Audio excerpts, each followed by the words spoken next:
সকলোকে স্বাগতম জনাইছো আসাম ডাইৰেক্ট ৰিক্ৰুটমেন্ট যেটো এক্সাম আহি আছে চৰকাৰৰ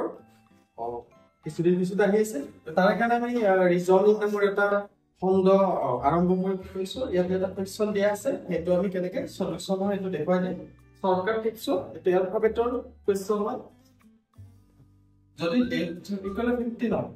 তেন্তে হাইৰ মান কিমান তো এনেকুৱা ধৰণৰ যদি আমাৰ কোৱেশ্চন বিলাক আহে তেতিয়াহ'লে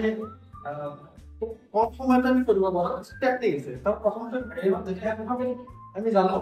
আমি প্ৰত্যেককে জানো এৰ পৰা জেডলৈ এলফাবেট কিনি জানো এৰ পৰা জেডলৈ এই মানে 1 প্লেট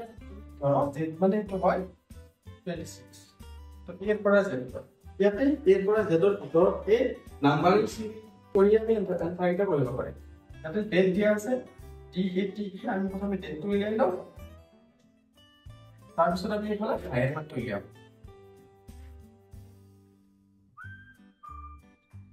তো ডেট যেনে এই যেটা সিরিয়াল আছে টি4 4 নম্বর সিরিয়াল পায় তো হ'ব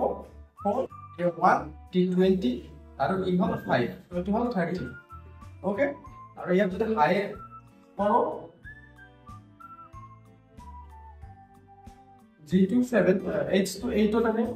এটা 9 ত আহে তো 7 ত আহে আৰু 8 ত আহে তো 30